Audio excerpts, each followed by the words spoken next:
नमस्कार, स्वागत आहे तुमचं आपल्या मम्मीज कोल्हापुरी किचन अँड लाईफस्टाईलमध्ये। आज आपण करणार आहोत व्हेज मखनी। नावाप्रमाणेच ह्याच्यामध्ये भरपूर भाज्या आहेत आणि मक्खन म्हणजे क्रीम आणि बटरचा आपण वापर करणार आहोत। ही ग्रेव्ही अगदी मखमली होते, तोंडात टाकल्यानंतर विरघळणारी अशी होते। त्यामुळे व्हिडिओ अगदी शेवटपर्यंत बघा की ह्या ग्रेव्हीमध्ये आपण काय टेक्निक वापरलेली आहे। तर आपल्याला कांदा एक लागेल। ह्या ग्रेव्हीचा बेस हा टोमॅटोच असतो, त्यामुळे लाल पिकलेले छान असे 4 टोमॅटो घ्या। आले 2 इंच आणि लसूण 8 पाकळ्या। आलं लसणाचं ह्या ग्रेव्हीमध्ये प्रमाण कमीच ठेवायचं आहे। काजू 50 ग्रॅम। आता ह्याची बारीक अगदी पेस्ट करायची आहे, अगदी गुळगुळीत पेस्ट करा। या पद्धतीने ही पेस्ट झालेली आहे। इथे मी डीमार्टमधून आणलेल्या मिक्स भाज्या 200 ग्रॅम वापरणार आहे। हे अर्धा किलोचं पॅकेट आहे, फक्त यातलं मी 200 ग्रॅमच वापरणार आहे। ह्या उकडून फ्रीज केलेल्या असतात, त्यामुळे डायरेक्ट वापरायचे आहेत। फक्त टेम्परेचर नॉर्मलला येण्यासाठी मी थोडंसं पाण्यात घालून ठेवणार आहे। राहिलेल्या भाज्या आपण डीप फ्रीजमध्ये ठेवून पुढच्या रेसिपीसाठी वापरू शकतो। आता एका कढईमध्ये तेल 3 टेबलस्पून गरम करा। तेल गरम झाले की जिरे पाव टीस्पून टाका। आता जिरे तडतडले की आपल्याला पेस्ट टाकायची आहे। आता ही पेस्ट व्यवस्थित भाजून घ्यायची आहे। जितकी तुम्ही व्यवस्थित भाजून घ्याल तितकं ते ग्रेव्ही छान होईल। मीठ आणि साखर चवीनुसार टाका। मीठ आणि साखरेमुळे त्यातलं पाणी आटायला मदत होईल। आता 5 ते 10 मिनिटं आपल्याला असंच ठेवायचं आहे, ज्याच्यामुळं ती चांगली भाजली जाईल।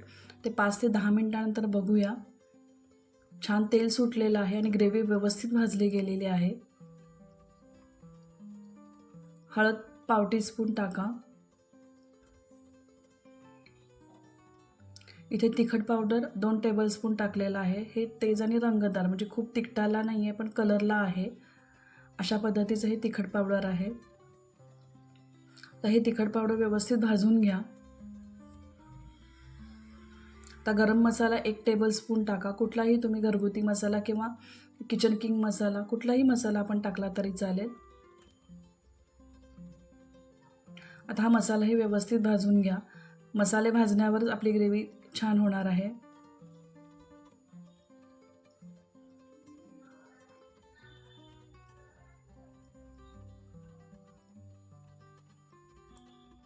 आता इथे साय 1 टेबलस्पून मी टाकलेली आहे। तुम्ही क्रीमसुद्धा वापरला तरी चालेल। अमूलचं क्रीम 1 टेबलस्पून टाकला तरी चालेल। क्रीम टाकल्यानंतर तिखटपणा कमी होतो, त्यानुसार आपल्याला तिखट पावडर टाकायची आहे।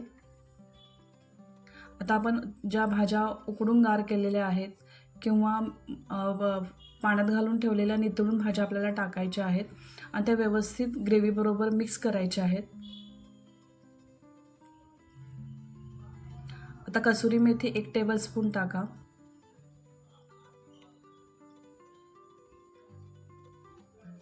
व्यवस्थित सगळ्या भाज्या आणि ग्रेव्ही मिक्स करून घ्या।